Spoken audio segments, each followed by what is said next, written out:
All right, welcome back. I'm your host, Ryan Rothstein, hanging out with you here in the Prop Swap Studios, 1490 Sports Betting Radio on a Wednesday, 7:30. Let's bring in our NFL Eagles insider, Johnny Mack. Follow John on Twitter at JFMcMullen, PhillyVoice.com, SI.com, extending the play on Saturdays. John, it's too much to just explain everything you have going on. It takes up half the segment. It's too long. It takes the whole 30 minutes. Yeah. It does. All right, that's the segment. We got to run. We'll see you tomorrow. Yeah. Folks. Good night, everybody. No, but John's everywhere because he's that good. All right. Yeah, come on, man. I got to exaggerate. So there's a lot happening. I mean, I saw a bunch of different updates and news and transactions across the radar here regarding the Philadelphia Eagles today. I don't know where you want to start. You can start in the backfield. You can start on the defensive side, but plenty to get into here.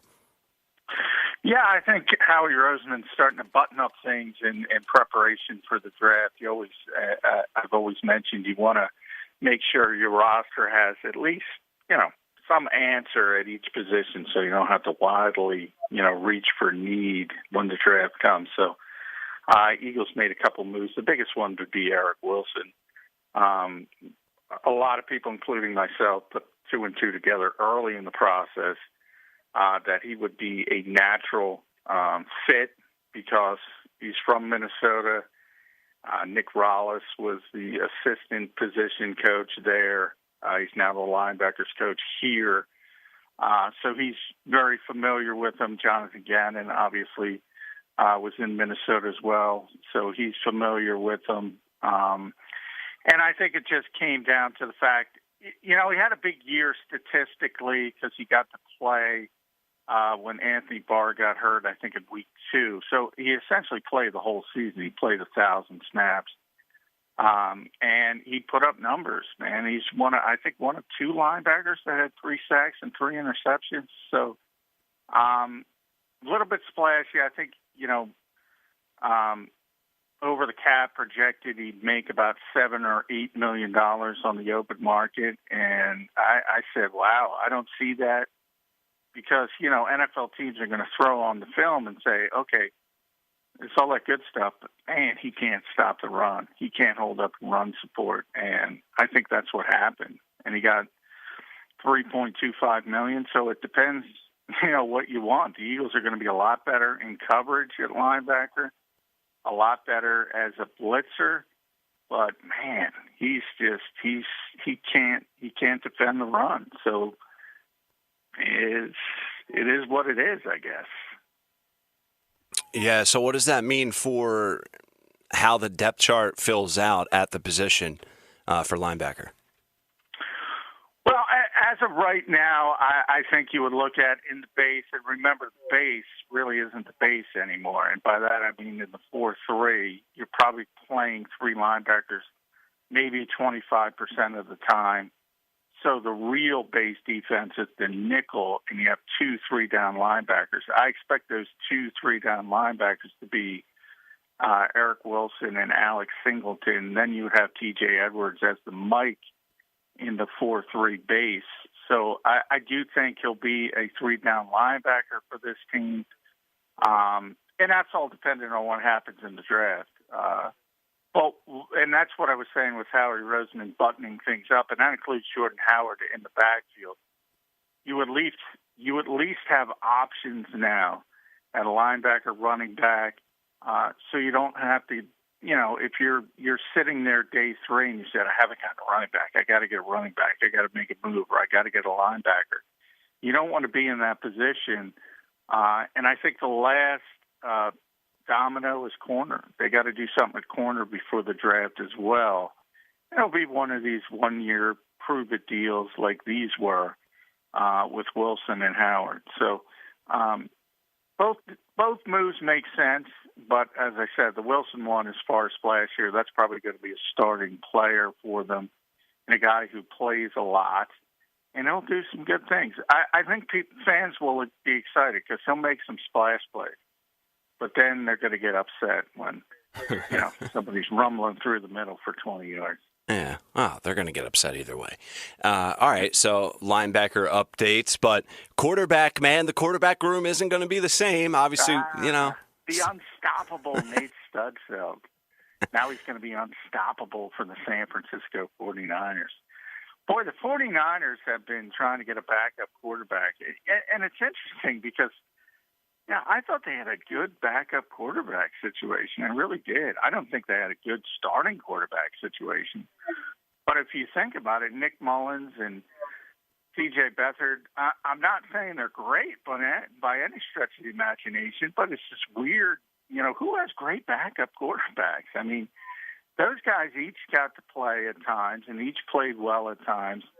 I don't know how much more you could ask for, but I don't know what Kyle Shanahan. Obviously, they moved up to third to take the quarterback. Everybody's joking now they're not going to take the quarterback because they got Nate Sudfeld. But I'm happy for Nate. He's from Modesto. He's from out there, so he's going home. He's a great guy. Got along really well with Carson Wentz and Nick Foles.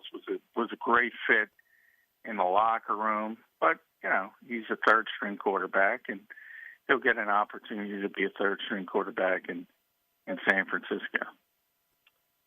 Not that this is a huge, newsworthy story or topic of conversation, but what do the Eagles do now to round out the quarterback room? Well, they're gonna draft a quarterback probably on day 3, I would imagine. I wouldn't even be surprised if they signed another quarterback as well as an undrafted free agent. They're going to bring in 4 for the off-season work, and they'll probably go about the developmental aspect, getting that day 3 guy. Hopefully it's better than Clayton Thorson, but they have a history of doing that anyway. And if you look at it, they have Joe Flacco now as the backup, so that's a veteran guy. You don't need,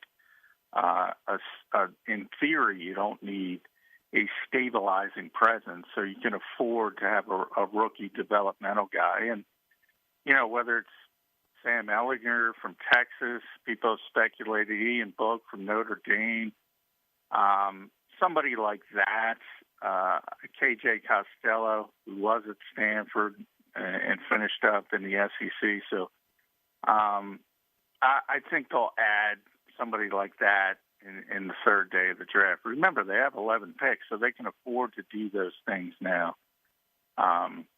And I've always, I've even said punter, and I had Jimmy Kempsky on Bird 365. He had him taking a punter, Presley Harvard from Georgia Tech. So I like that as well. All right, so Nate Sudfeld is out of here, and in the backfield we have some news. And of course, Eagles Twitter had mixed reactions to this. It depends on what type of role he's going to have, I think, right, John? So can you fill us in with that? Yeah, I thought the Eagles should have re-signed Jordan Howard last season, or at least tried. But he did get a pretty good contract in Miami, so I understood why they let him walk, but he didn't perform well. So it's kind of different. If you go back to before he got hurt, it's kind of, we don't know what he is at this point. If he's that guy, I think people forget. Miles Sanders got benched for Jordan Howard. He was playing well. He was playing really well. And then he got that weird stinger that lasted essentially, whatever it was, half the season, and he didn't play again. And then he's off to Miami, and he has the horrible season. So I don't know if he's the same physically, but if he's the same guy he was, people forget. That was working well, the Thunder and Lightning. And they were a nice compliment. Miles, the more explosive one, Jordan, the between the tackles runner, who can really move the pile, can really be a goal line presence as well. I don't know if he's that, but hey, I haven't seen confirmation of this, but I assume he got the veteran minimum deal, which under the new CBA is even better because it's designed to get veterans jobs. So it would be $1.075 million, and it only counts $850 against the cap. So you even get a little cap space as well now. I don't have a problem with it at all. you roll the dice, and if he is what he once was, it's great. You got a complimentary back. They needed one. They didn't have one. And you don't have to worry about the draft and trying to find somebody in day 3. So you think that's how they will go about it and how they should go about it? Because if their thinking is like yours, where maybe they're unsure what version of Jordan Howard they're going to get this year, and you don't want to put all of the workload on Miles Sanders, then it could be important to address the running back on day 3. Well, yeah, and I when I say that, I think they'll bring in a running back at some point. Again, they have 11 picks, so they don't have to worry about those 2 seasons a couple years ago when they had only 5 draft picks back to back because of Carson Wentz trade. So they have plenty of ammunition. I do think they will add a running back. My point is more, it doesn't have to hit. You don't have to be concerned about finding a diamond in the rough on day 3 if you have other options. And maybe it's Jordan Howard, maybe it isn't. Maybe it's Boston Scott. Maybe it's even Jason Huntley. People forget he was here. He was a 5th-round pick last year. The Eagles picked up on waivers. So you kind of have a wave of options. And if you have 4 guys instead of 1 guy, maybe one of them, does the job you need them to do. Yeah, it's the running back position, I think, is flying under the radar a little bit because, like you've detailed plenty, there's areas of need, you can argue, almost at every single position, almost on literally both sides of the ball. Offensive line is probably one of the strongest spots when healthy, but when healthy is a huge part of that sentence. They haven't been healthy in recent years, dating back to the Super Bowl. Even that year, they dealt with some health issues. So, but the running back, John, we've talked about this before. Now Jordan Howard's coming back, but Miles Sanders, once again, just to get into him for a second, I'm still not a believer, and I'm still curious how he's going to be utilized with the new staff this year. Well, I'm a believer as a runner. I think he's fine, but I do think these people that want him to touch the football 25 times, there's 2 problems with that. One, I don't know if he's got the durability to handle that, number one. Number 2, though, is if you're going to touch it 25 times a game, you're playing on 3rd downs, and if you're playing on 3rd downs, you got to pass block and you got to catch the football, and that's what Miles doesn't do well. Not to say he couldn't improve in those aspects. He regressed from his rookie season to a second season, which obviously was not a positive sign. It's a little surprised, especially not necessarily the pass protection, but because he showed some signs of being a natural pass catcher. He wasn't asked to do it a lot at Penn State, but he seemed to be a natural at it. And last year he wasn't. He was really bad at it. So maybe he isn't. So you have to see on that aspect of it. But as a guy who just, is a 1st and 2nd down back, he's going to run it 15 times. You've seen enough from him to know he's going to make explosive runs and, at times even be the home run hitter and take it 70, 80 yards. So that part of it is good. But no doubt you need a compliment for all of those reasons. And then we have the other issue, the other big issue, maybe the biggest of all I should have brought up first is ball security and the fact that you can't put it on the ground. Also, if you want somebody touching it, Christian McCaffrey when he's healthy, Dalvin Cook numbers, Derrick Henry numbers, can't put the ball on the ground consistently. I know you have a new article out on SI.com detailing just the wide receiver position, and we've talked plenty about that position. There's really nothing we haven't talked plenty about. But fill us in on the latest article available on SI.com where you do the draft preview at wide receiver. Yeah, we're in the midst of our Eagles-centric draft preview, so we look at the position as it relates to the depth chart and what the Eagles are likely to do. And receiver is such an interesting position because obviously every fan wants him to go out and get a receiver, get a playmaker, obviously you're not going to get Jamar Chase now, but if Devontae Smith falls to 12, if Jalen Waddle falls to 12, I think that would be a lot more popular than offensive lineman, defensive lineman. And everybody wants them to go in that direction. But, man, I mean, last year they took a receiver in the first round in Jalen Reagor, but they also took a receiver in the fifth round, John Hightower, in the sixth round, Quez Watkins. You go back to 2019, they took a receiver in the second round, J.J. Arcega-Whiteside. I've talked about this a lot. At some point, you got to develop these players.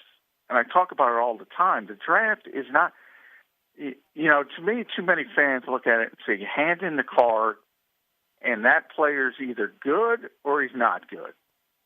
And it just doesn't work that way. You got to develop these players. And that's the one major criticism I had of Doug Peterson's staff. The Eagles were not good at developing young players, especially at receiver. And look at his coaching staff. You bring in Nick Sirianni, who played wide receiver at Mount Union, who coached receivers with the Chiefs and the Chargers before he started to matriculate upward in his career. I mean, he's supposed to be a receiver guy. So, I mean, part of his job and part of bringing him in here has got to be developing the players you already have. So I don't know how many more, players you can add to this mix, because then you start talking about, all right, I know people want to cut Arcega-Whiteside, so I'm going to throw him out the window, even though I think he'll be given another opportunity. But I haven't even brought up Travis Fulgham, who's a young player as well. How many receivers do you think you're going to carry on the 53-man roster? So you're going to cut draft picks from last season already in Hightower and Watkins? Maybe people want to do that, but that's not a good way to go about building a roster if you're just drafting 3 wide receivers every year. That's a really bad way. So I think you have to add that into the equation as well and say, look, I mean, I got to lean towards more Jalen Reagor. You got to show you deserve to be a first-round pick, and you got to develop one of these other young receivers. And you have. I just talked about body. At the running back position, you have 4 guys. All I'm saying is one of those guys, just one, has to develop. They have to, and that's how the Eagles have to look at the wide receiver position. Yeah, so I mean, basically, like for fans out there, if and when the Eagles don't go wide receiver, I think part of it is the previous regime failed to develop. They still have a ton of young wide receivers recently coming out of the draft. So part of this staff's new job is to evaluate that and hopefully develop that and still see what they have. I mean, so the front office is sitting here saying to the fans, not literally, we have Arcega-Whiteside, who we still want to try and develop. We still have Jalen Reagor, who still needs to get developed. We still need to develop Fulgham. So, like you said, there's 3 or 4 guys that, with the right development, you could have something. Yeah, and you can't keep doubling down, and you can't keep rotating guys, and you can't keep carpet bombing a position. I mean, it's okay to carpet bomb a position for one season, but that's then you gotta develop the guys you drafted. You can't say, oh, they didn't work out, let's do it again. Otherwise, what happens is you're ignoring other positions. I just mentioned the Eagles at some point need to take a quarterback on day 3. At some point need to take a running back on day 3. At some point, maybe even take a specialist on day 3. Well, even though they do have 11 picks, you start picking these off, and they're going to take offensive linemen. They're going to take defensive linemen because that's what they believe in. Well, you can't spend all your draft capital on receivers every single year. You got to develop some of these guys. and let's see if they actually can be developed. We're talking with John McMullen, our NFL Eagles insider. We do this every night on The Fix at 7:30. Follow John at JF McMullen. All right, John, I do want to transition to Deshaun Watson because there's more news, and the endorsement deals are dropping like flies. Yeah.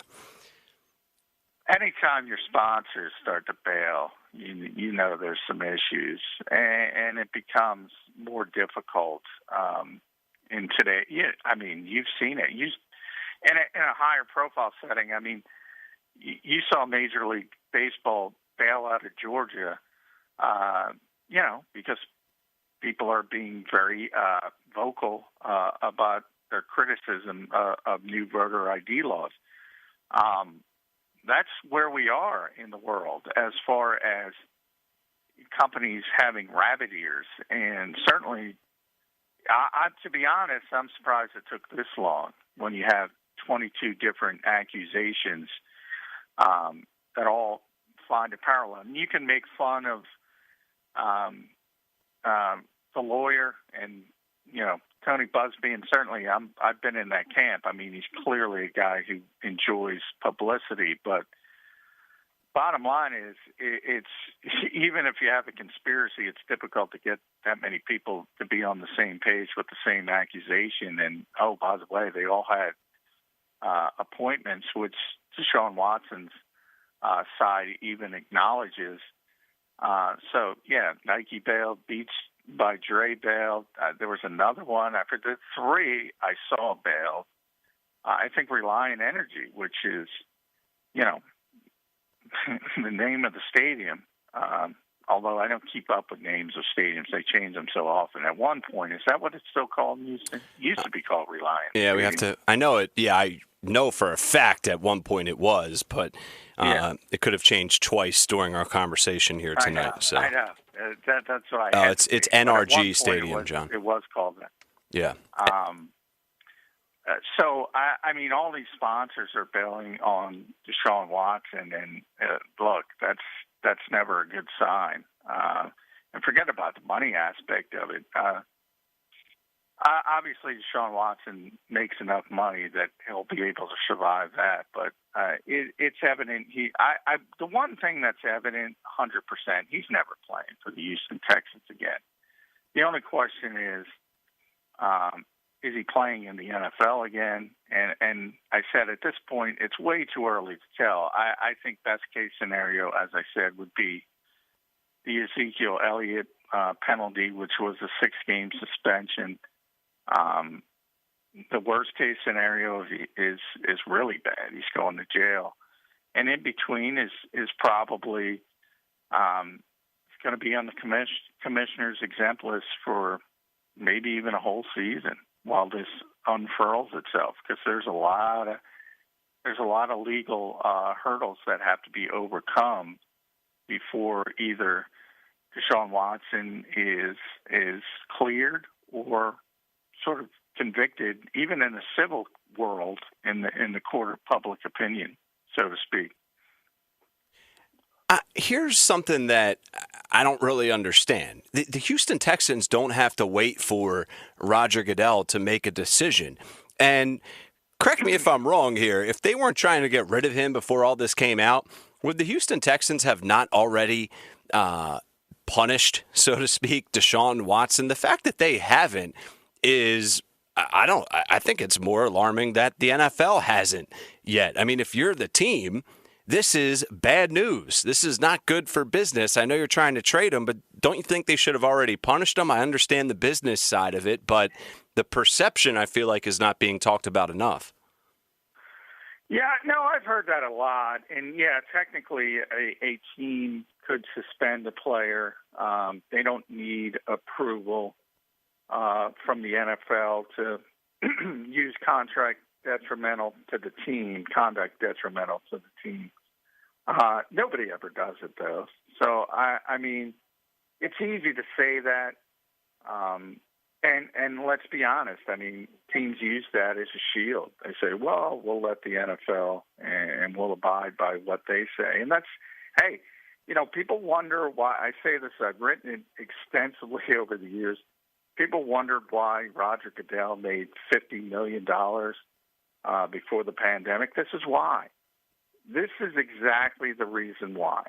Because the owners who have the real power in this league, they want that deflected. And they want people to blame Roger Goodell for everything. And they like that. And they like the fact that he will get blamed. And they will sort of skate through. And that's the system they've set up for a reason. And it works well. And Roger has thick enough skin, God bless him, to,